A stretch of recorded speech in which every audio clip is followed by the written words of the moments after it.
spring is here, the flowers have sprung, and Jay-Z spent like a solid year learning how to make bouquets and floral arrangements for the wedding. And she decided that, hey, she wanted to have a chance to put together a centerpiece and have a little fun. That's right. After all that time, I really wanted to take my skills that I use with fake flowers for the wedding and use them with real flowers now that the stakes are a little bit lower. So I grabbed this acrylic vase on Amazon, an interesting little floral mechanic that I'll reveal in just a second, and only $15 worth of flowers from everyone's favorite Trader Joe's. And I created this beautiful, whimsical, fun spring centerpiece that honestly I am kind of obsessed with. I'm Daniel. I'm Jay-Z. This is Just My DIY, and you should hang around long enough for us to show you everything that we did in order to bring this beautiful centerpiece in front of us.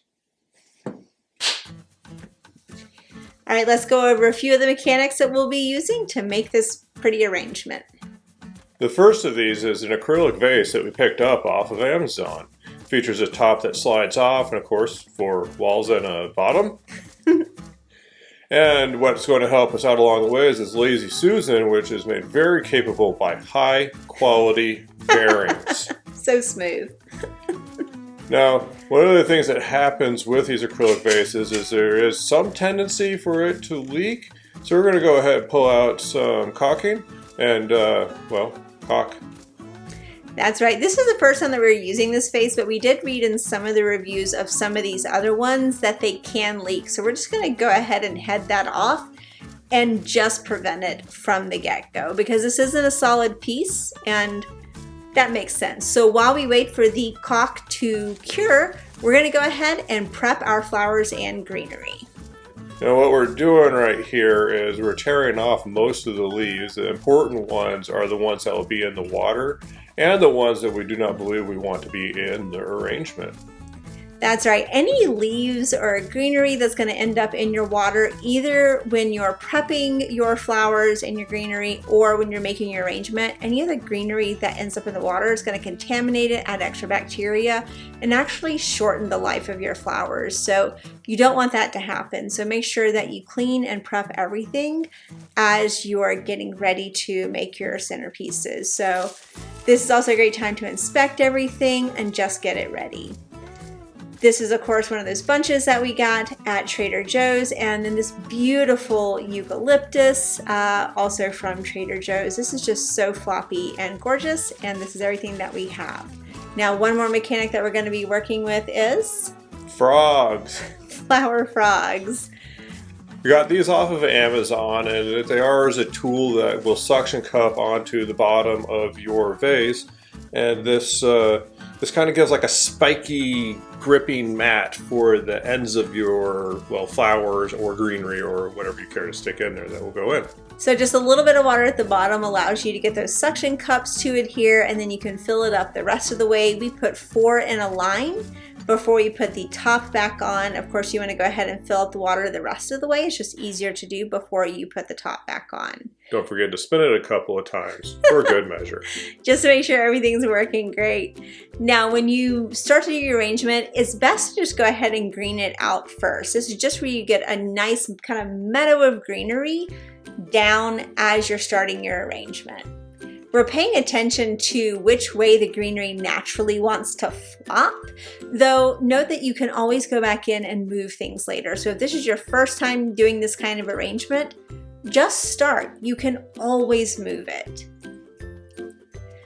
So we are just going in, clipping off little pieces of the eucalyptus and putting it in there. If we don't like the way something is laying or standing, we pull it out, put it back in. Know that a flower frog might chew up the end of your stem a little bit, so if we pull it out and put it back in, we may give it a fresh cut just to make sure that it's not getting too chewed up on the bottom. So we do put it around the edges, but also don't forget the middle. Like, you don't want to do just a collar with your greenery, or when we get to the flowers, just the flowers. You want to make sure that you do around the edges as well in the middle. So you will see us here doing the edges, some in the middle, different lengths and heights as well, because a part of that kind of whimsical look is that you have varying lengths and heights. So you see us spinning this on the Lazy Susan. Again, that's what makes it easy to get that 360 look on your arrangement. And so one of the reasons we really like that tool.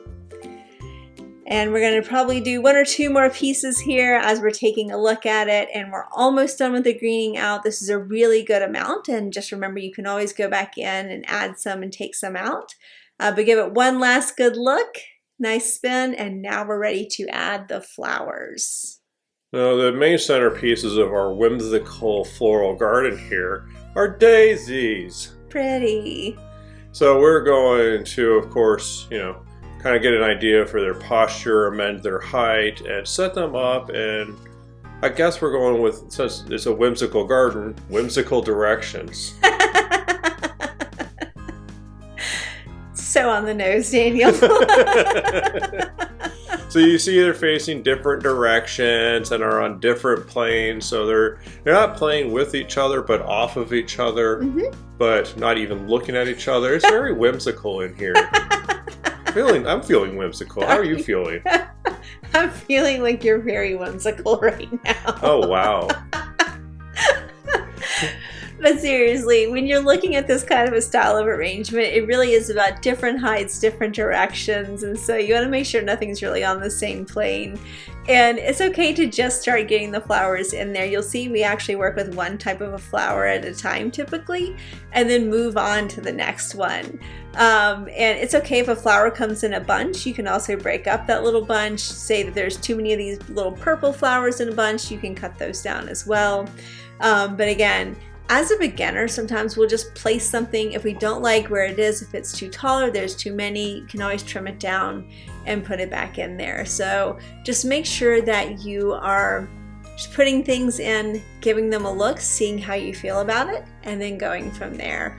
We did typically work with one type of flower at a time. So we got our daisies set, moved on to the next. Right now we're working on the white mums and seeing how we like those, and wanted to make sure that we got a nice variety, a nice spread on these, and tried to work with varying levels of each of the types of flowers. So that was kind of the key with the garden style arrangement here. And again, spinning it, always making sure that we're looking at both sides. One thing that we noticed was that we had the pink really high with the daisies, but we didn't have other pink kind of lower in the arrangement. So we came in with these mini carnations, and we brought those much lower into the arrangement, so we could kind of pull that down into the base of it. And we really felt like that helped make the connection from the highs into the base of it. So you'll see us kind of breaking up the little bunches of those mini carnations and popping those in, and that really helped bring everything together to give us the final look that we wanted. So we took our time, and you hear our roadie there. He's being whimsical. Not everything's whimsical, Daniel. He's being surly. Surly whimsical.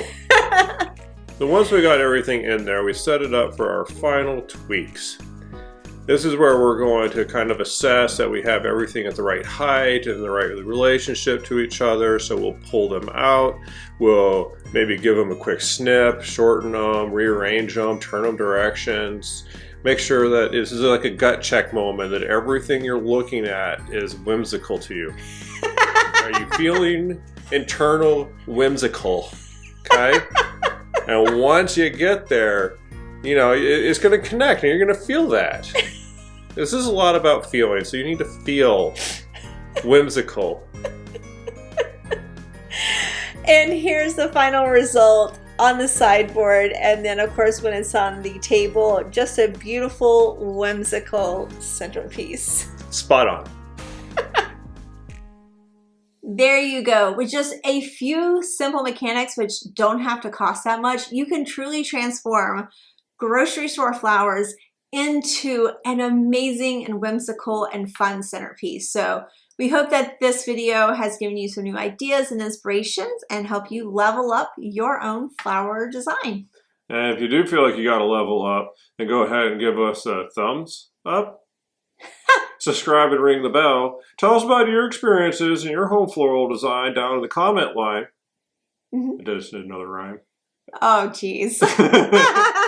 And know that everything that we use to do this is listed down in the description. Also in the description, links to all of our social handles. Please connect with us across platforms. Also down there is a link to our Patreon, just a few dollars each month. Helps us keep creating great content like this. As well as we want to say shout out to our super supporters, the ones who give a little more each month. We appreciate you so much. Thank you, thank you, thank you. And don't forget to check out our blog, of course, at justmydiy.com. Thanks for watching.